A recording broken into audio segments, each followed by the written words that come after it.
अस्सलामुअलैकुम वरहमतुल्लाहि वबरकातुहू। स्टूडेंट्स, आज आपकी ईवीएस की ऑनलाइन क्लास है और आप अच्छे से देख रहे होंगे कि आज हम ईवीएस पढ़ेंगे, सीखेंगे। ठीक है, इसमें आपका बिल्कुल न्यू लेसन स्टार्ट होगा आज।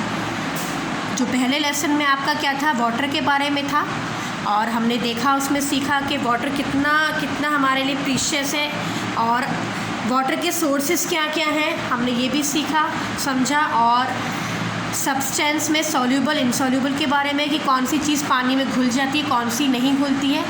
बहुत सी चीज़ें हमने क्रॉप्स के बारे में भी देखा कि कौन से क्रॉप में पानी बहुत ज़्यादा चाहिए, किस क्रॉप को बहुत कम पानी चाहिए, किसको मीडियम उसमें चाहिए।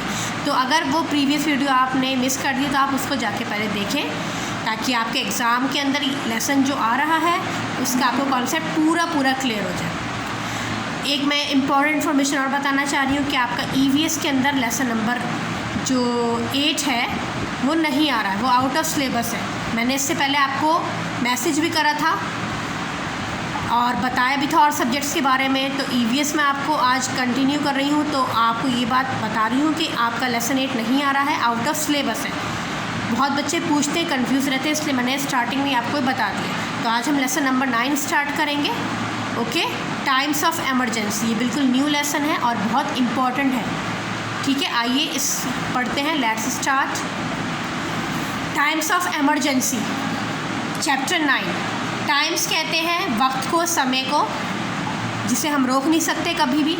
और एमरजेंसी आपको पता है, एमरजेंसी जो कभी भी आ जाती है, जिसका कुछ आने का पता नहीं चलता, कोई समय नहीं होता, कभी भी आ जाती है, अचानक आ जाती है, बिना किसी हमें बताए हुए, ना कोई इन्फॉर्मेशन, ना कोई वार्निंग, ना कोई मैसेज, कुछ नहीं हमें पता होता, वो आ जाती है, उसे हम एमरजेंसी कहते हैं। ठीक है, जैसा आपको पता है कि कभी भी मतलब हमें नहीं पता कि कभी भी आने वाले समय में या एक सेकंड में क्या हो जाए, किसी को कुछ नहीं पता, लाइफ के बारे में कुछ नहीं पता, लाइफ इज़ अनसर्टन।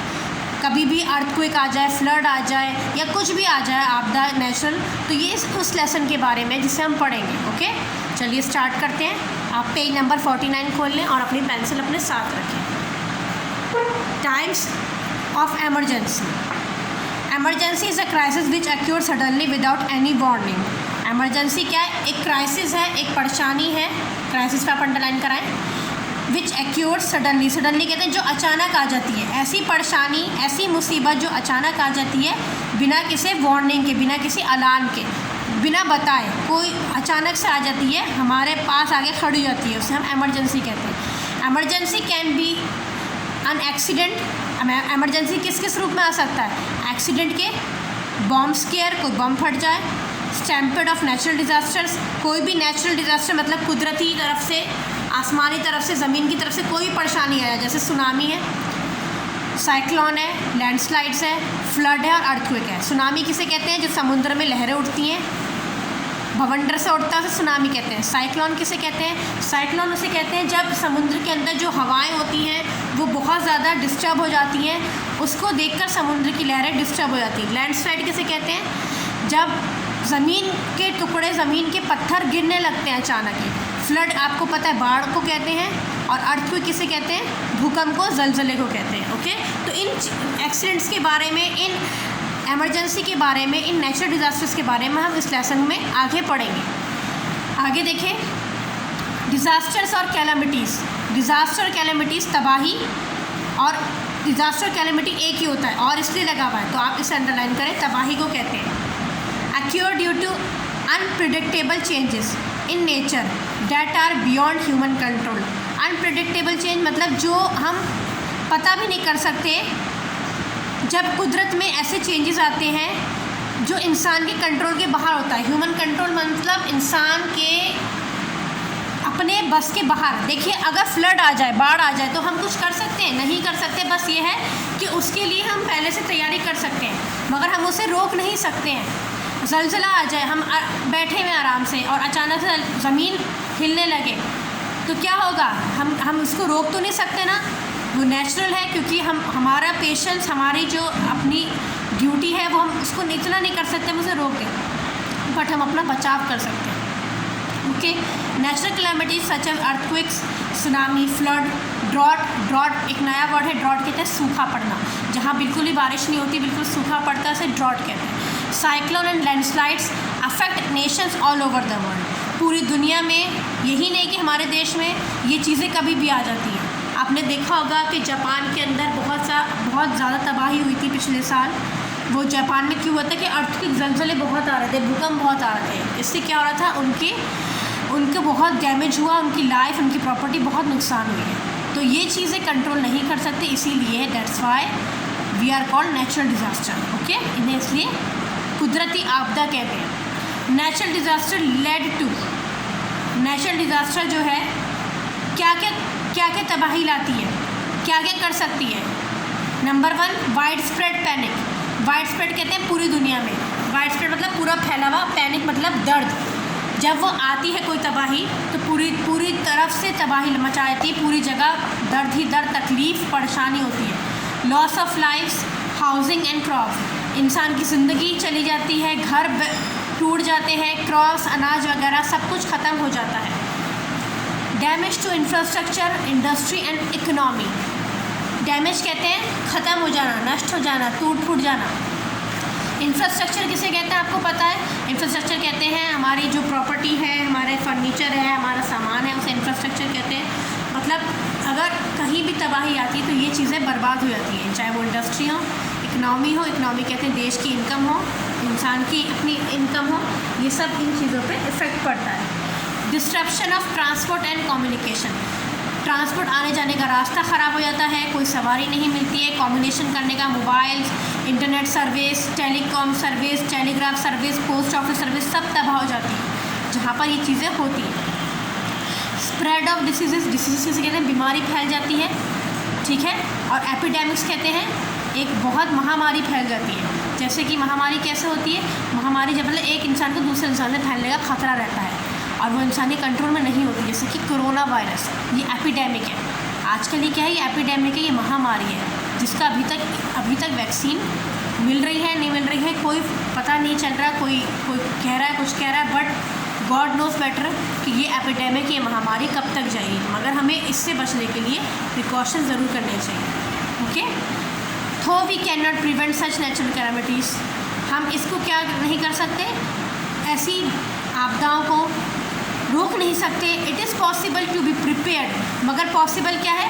पॉसिबल मतलब मुमकिन है, to be prepared in some or the other way to cope up with them, मगर ये ज़रूरी है, ये मुमकिन है कि हम इसके लिए क्या कर सकते हैं, पहले से ही प्रिपेयर हो सकते हैं। प्रिपेयर मीन्स कहते हैं तैयारी कर सकते हैं, अपने आप को बचा सकते हैं, अपने जान को बचा सकते हैं, अपने घर वालों को बचा सकते हैं, है ना।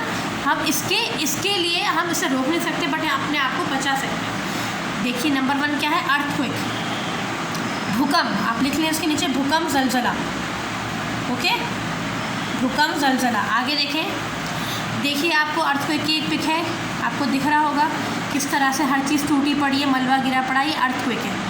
An earthquake occurs when the tectonic plates of earth slide below the surface। Earthquake कब आता है? जब टेक्टोनिक प्लेट्स किसे कहते हैं? जो ज़मीन के नीचे जो प्लेट्स होती हैं, ज़मीन जो लेयर है, आपको पता है हमारी जो ज़मीन है इसके नीचे बहुत सी लेयर्स हैं, है ना। तो उस लेयर्स जब वो हिलने लगती हैं, अपनी जगह छोड़ने लगती हैं, तो ज़मीन के अंदर जो कपकपाहट होती है उसको हम क्या कहते हैं? अर्थक्वेक कहते हैं। Okay, as two plates slide past each other, friction मतलब कहते हैं अदला बदली produced along the joint or fault line between them generates tremors or earthquake. मान लीजिए ज़मीन के नीचे लेयर्स ही लेयर्स है, एक लेयर है, दूसरी लेयर है, तीसरी लेयर है, और उसके ऊपर प्लेट्स बिछी हुई हैं, और एक प्लेट दूसरी प्लेट पे चढ़ रही है या अपनी जगह बदल रही है, तो इससे क्या होता है? फ्रिक्शन होता है, हिलावट होती है ज़मीन के ऊपर सतह पे, है ना। तो इससे क्या होता है? अर्थक्वेक जो है, ज़लज़ला जो भूकंप से कहते हैं, उसका फैलने का खतरा रहता है। आगे देखें, these tremors can be severe और at times so slide that they are barely felt. ये जो ट्रिमर है, ट्रिमर कहते हैं तबाही को ट्रिमर कहते हैं। ये जो तबाही है ये कैसे ठीक होती है, कैसे हम इसको सही कर सकते हैं? और at times so slide that they are barely felt, मतलब हम इसको हिम्मत के साथ इसको झेल सकते हैं।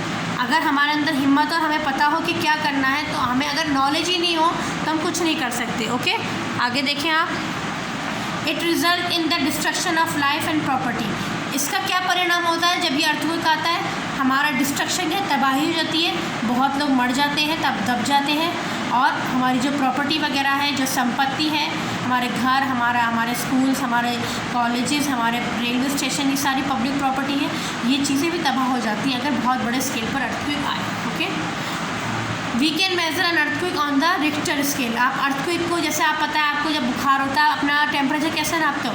थर्मोमीटर से नापते हो, है ना? तो ऐसे ही अर्थक्वेक को उसको नापना, अर्थक्वेक की कितनी स्पीड में आया और कितने क्या क्या तबाह कर गया, उसको नापने का क्या स्केल है? रिक्टर स्केल है। रिक्टर स्केल आप ध्यान रखिएगा, ये बहुत इंपॉर्टेंट क्वेश्चन है। आगे देखते हैं अपना सुनामी। सुनामी आप इतने दिख रहा होगा, सुनामी की ये पिक है।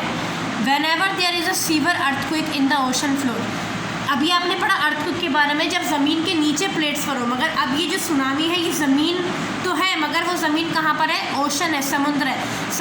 समुद्र के अंदर, ओशन के अंदर अगर बहुत मतलब अर्थक्वेक आ जाए, बहुत भारी अर्थक्वेक आ जाए, ख़तरनाक, सीवर मतलब ख़तरनाक अर्थक्वेक आ जाए, it triggers of huge waves. ये क्या करता है? क्योंकि आपको पता है समुद्र बहुत गहरा होता है, बहुत डीप होता है, हम इसका एक पता भी नहीं कर सकते, अनुमान भी लगा सकते कितना गहरा होता है। मगर समुद्र के नीचे अगर ऐसे ही मतलब कपकपाहट हो अर्थक्वेक की तरह, उसकी भी ज़मीन हिलने लगे, तो ये क्या होता है? इसकी जो वेव्स हैं, जो लहरें हैं, वो उसे हम क्या कहते हैं? सुनामी कहते हैं। वेव्स कहते हैं लहरों को, और ह्यूज कहते हैं बड़े को। These waves can rise up to a height of 50 feet. ये जो रेज है, इनकी जो ऊंचाई है कितनी पहुंचती है आपको पता है?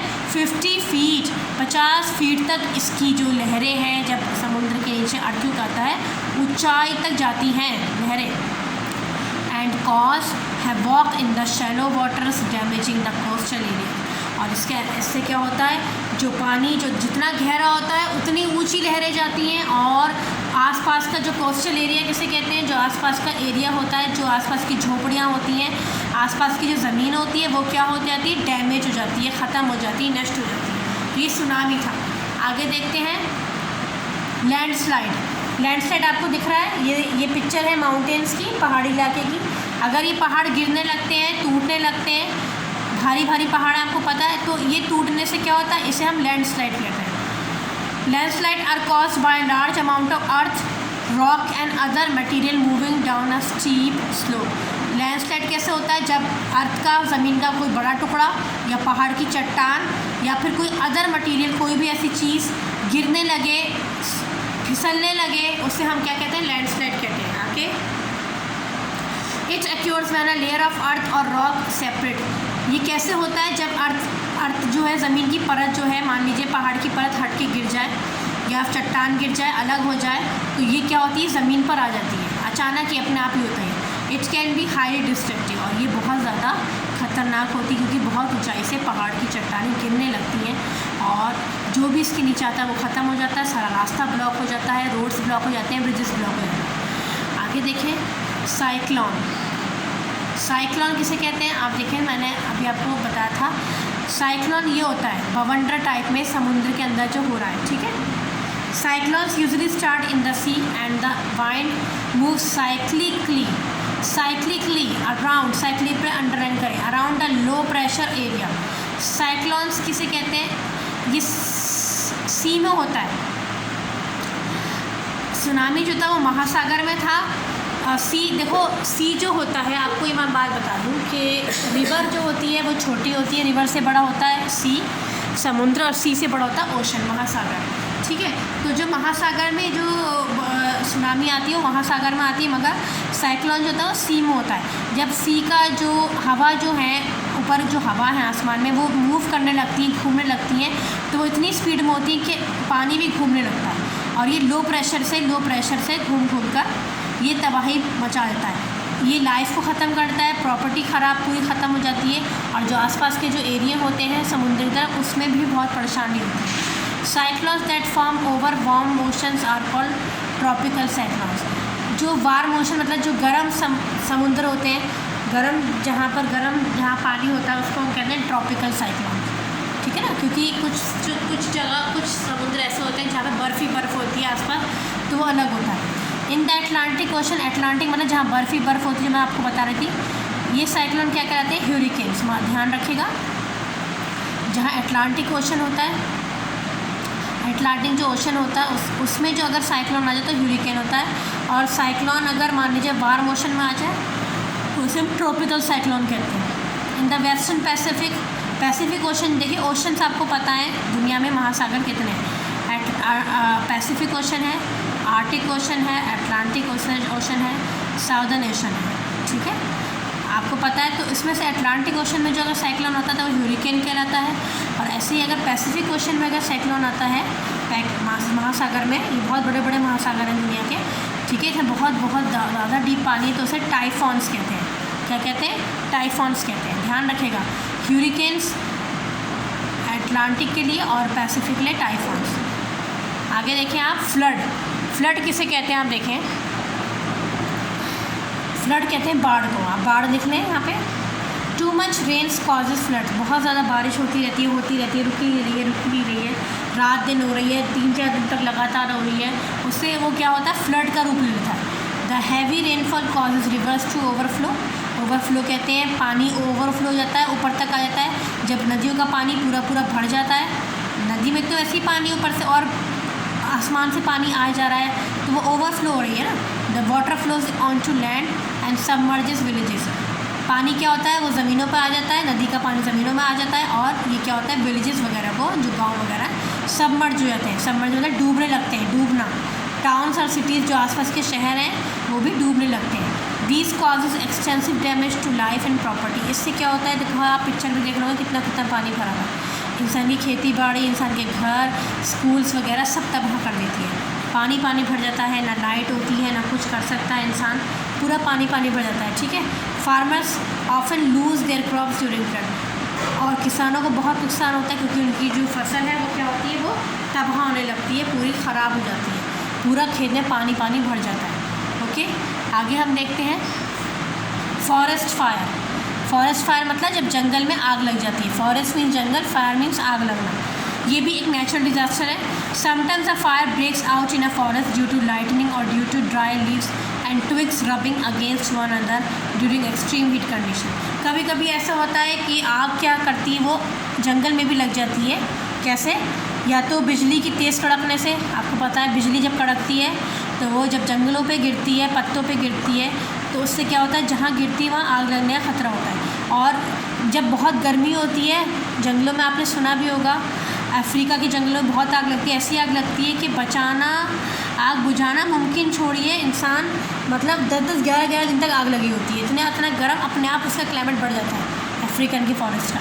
तो इसलिए जो वहाँ के पत्ते वगैरह होते हैं या फिर जो उनमें अपने आप गर्मी से अपने आप आग लग जाती है। रबिंग मतलब एक दूसरे के कांटेक्ट में आगे पत्ता या फिर जो घास फूस है, गर्मी के एक्सट्रीम गर्मी, इतनी गर्मी पड़ती है कि यहाँ पर अपने आप आग ले लेती है। This is called a forest fire.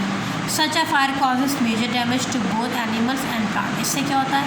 क्योंकि आपको पता है जंगलों में जानवर रहते हैं, ठीक है, वाइल्ड एनिमल्स रहते हैं, और प्लांट्स वगैरह, इनकी लाइफ को ख़तरा हो जाता है।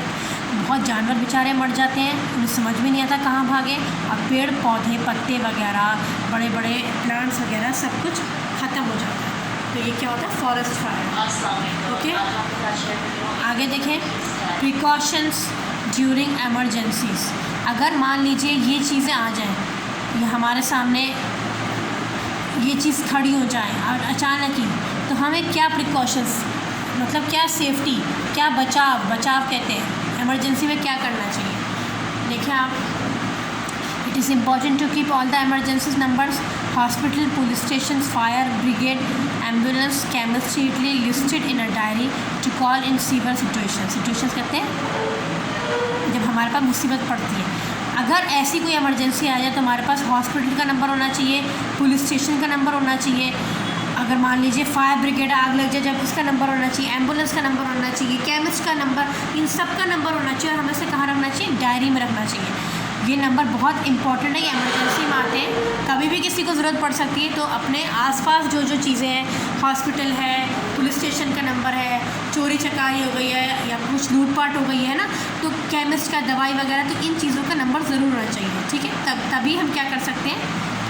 किसी को परेशानी में मदद के लिए पुकार सकते हैं। For calamities such as cyclones we can listen to radio. जब ऐसी मुसीबत आ जाए, साइक्लोन आ गया मान लीजिए, तो आपको क्या करना चाहिए, रेडियो टेलीविज़न सुनना चाहिए, इस पर न्यूज़ सुननी चाहिए और उसकी वार्निंग्स को, क्योंकि आपको पता है जब जब समुद्र में मतलब साइक्लोन आने की कंडीशन रहती है तो जो न्यूज़ में रिपोर्ट रेडियो टेलीविज़न पहले से वो खबर दे रहे हैं। जैसे आपने देखा होगा अभी कुछ 1-2 महीने पहले मुंबई में भी क्या नाम है बहुत बाढ़ हो गई थी और एक तूफ़ान भी आया था और क्या नाम है इसके अंदर क्या नाम है साउथ इंडिया के अंदर भी बहुत आया था, जहाँ जैसे क्या कहते हैं वेस्ट बंगाल के अंदर बहुत तबाही हो गई थी। तो ये 3-4 दिन पहले ही बताना शुरू कर देते हैं लहरों को देखकर, ठीक है ना। तो ये चीज़ें हमें सुननी चाहिए ताकि हम अलर्ट हो जाएं। In such a case we should stay away from the water bodies. इससे आपको क्या होता है कि आप वहाँ से हट जाएंगे, वो जगह छोड़ देंगे। On hearing about the flood warnings, ताकि जब आपको पता चलेगा कि इस जगह पे खतरा है बाढ़ आने का, we should move our belongings the basic things to a safer place. आप अपनी ज़रूरत की चीज़ें, आपने अपना जैसे खाने पीने का सामान है, अपने कपड़े लत्ते हैं या जो थोड़ा बहुत पैसा है उसको लेकर आप अच्छे साफ़ प्लेस में सही में आप चले जा सकते हैं। कब जा सकते हैं, अगर आप रेडियो टेलीविज़न सुनेंगे, ओके, आप न्यूज़ वगैरह सुनेंगे, बहुत इंपॉर्टेंट है। ड्यूरिंग एन अर्थक्वेक, जब ज़लज़ला भूकंप आता है, we must rush and take cover under heavy furniture.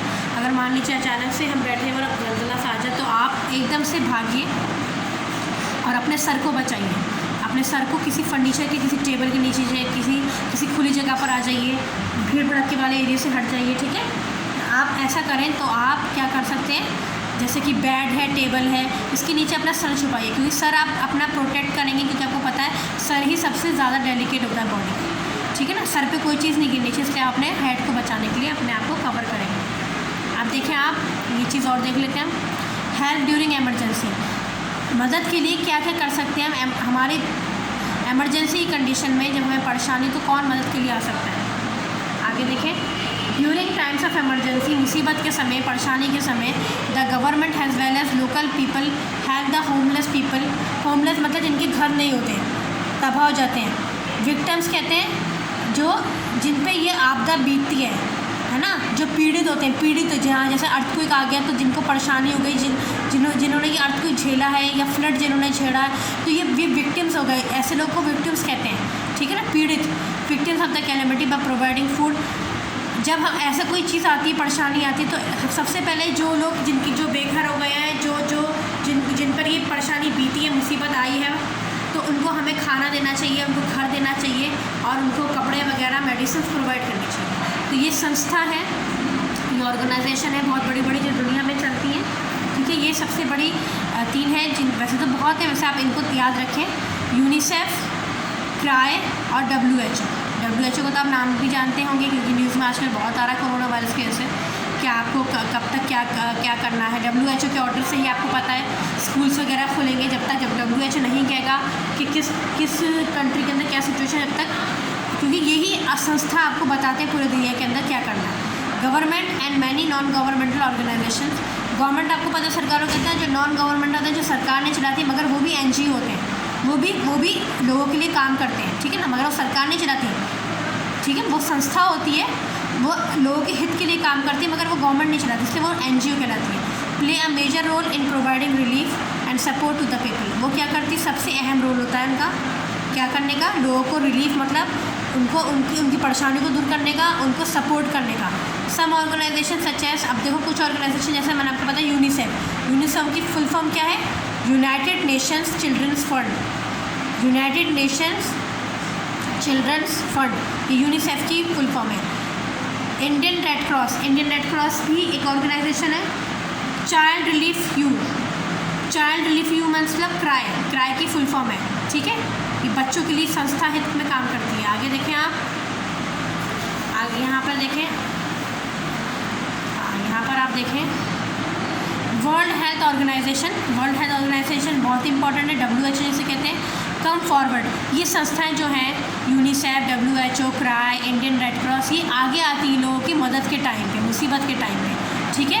ये इनको क्या करती हैं, डॉक्टर्स की फैसिलिटी, दवाइयाँ वगैरह है और जो भी उन्हें परेशानी है उसकी फैसिलिटीज़ प्रोवाइड करती है। ओके, आज हम यहीं तक पढ़ेंगे क्योंकि वीडियो आपकी काफ़ी लंबी हो चुकी है, आप इसलिए इसको शुरुआत से देखिएगा, जो मैंने अंडरलाइन करा उसको देखिएगा और इसी में से आपके क्वेश्चन आंसर्स आएंगे। आपके पेपर में, तो प्लीज़ हर चीज़ को, हर टॉपिक को बहुत अलर्ट होकर, एक्टिव होकर देखेंगे। Okay, take care of your self, good bye all of you, अस्सलामु अलैकुम।